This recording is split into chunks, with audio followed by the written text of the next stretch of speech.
Previously on Senpai. Today I got a special video for you guys. Today we got a unique, fun build that can sustain in both solo and multiplayer gameplay. Yo, welcome back everyone. Today we're back at it again with another Remnant 2 build video. And today we decided to switch the gears a little bit. In the previous video we talked about the magical archer build, which was mainly an archon type build. So today we're going to be creating a very fun tanky build that has great DPS and survivability while not being too cheesy with the mechanics. Now disclaimer, I am not going to be sitting here and do the mathematical numbers with you guys, but I will give you a general breakdown on how everything works. Also, I know there's a few tweaks that you can do to fit your preference. This is Senpai's preference though. I wanted to have a ton of survivability and yet still be a little challenging on an apocalypse level. So without further ado, let's jump right into it. So for the archetypes that we're going to be using, we're going to be using the medic archetype and the summoner archetype. And for the armor, we're going to be wearing the Fey Royal head cover. Chest piece, we're going to be wearing the Lido Mark II armor. For the boots, we're going to be wearing the Bruiser boots, and for the gloves, we're going to be using the Bruiser gloves. And for the relic, we're going to be using the Crystal Heart for the additional damage reduction. Next, for the jewelry, we're going to be using a Ravager Mark amulet. This contributes to the DPS.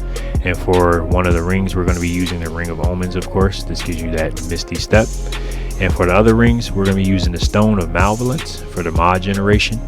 And we got also the Hardcore Metal Band for extra stacks of bulwark and damage reduction. And lastly, the Soul Guard Ring, which gives you additional stacks of bulwark for each summon you have active. So ultimately, you get up to 5 stacks very fast, and you'll be able to maintain it, because here and there a summon will die if you're not paying attention to your summon's health, and you'll see that it happens on occasion. So these rings are my preference, so you can use whatever you want, but technically you really just need to make sure you have that Soul Guard ring technically. So for the weapons, we're going to take a look at our primary. For our primary, you can use whatever you want. I chose Nightfall because of the heals and the extra DPS and all that good stuff, which pairs well with the twisted wounds that we have on our weapon that we're going to be proccing that Ravager's Mark consistently, okay? And secondly, we're going to be using the Nebula, of course. This is my favorite gun. On there we have the Harmonizer, which will help generate that passive mod generation for the primary weapon. And this is because it's going to be pairing well with the Stone of Malevolence, which, you know, the elemental damage and all that good stuff, mod generation. Yeah. So for our melee, we're going to be using the Nightshade. And on a Nightshade, we're going to have the Shield Breaker, which is going to give you additional shields here and there when you do your melee. But I mean, you don't often really use melee in this game as of now, but you can use it if you want to build up extra shields. Personal preference. I use this weapon. Next, let's take a look at the traits.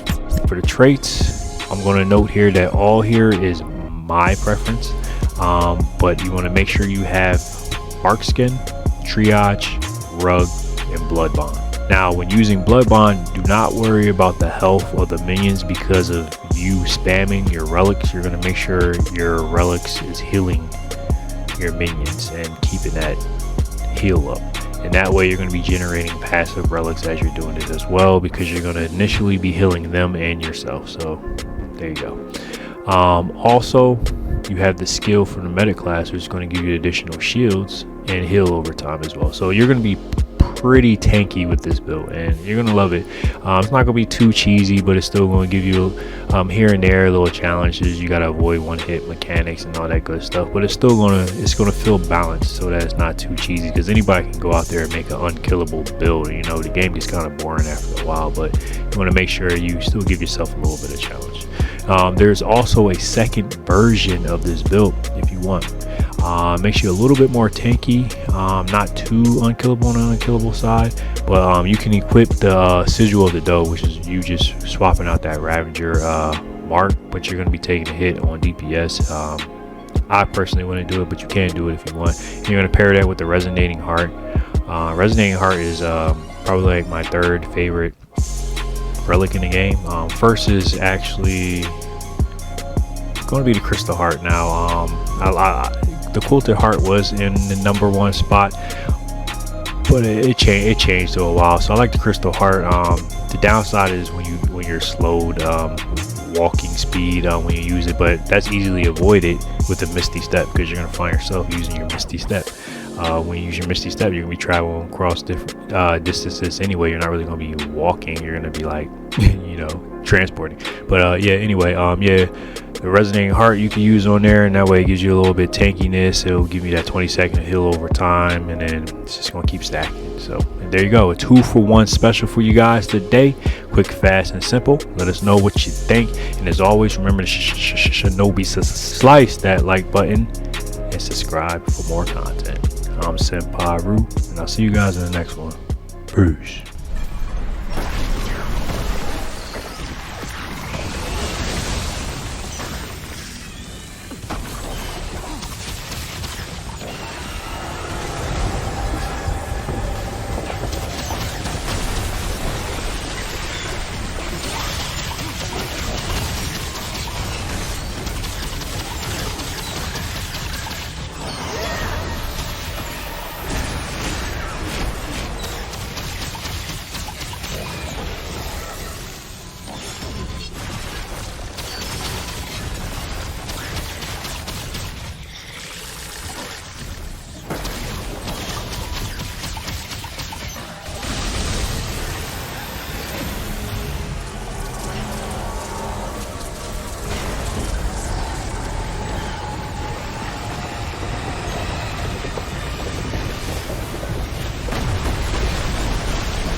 Huh? You ain't so tough. Yeah, you ain't so bad.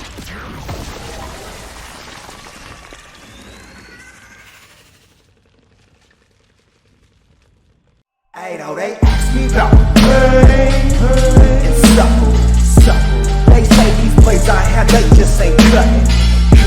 They say good luck with managing your agony, handling the tragedy. These are my closest family. I This is Kuma. How could I let this happen to ya? I don't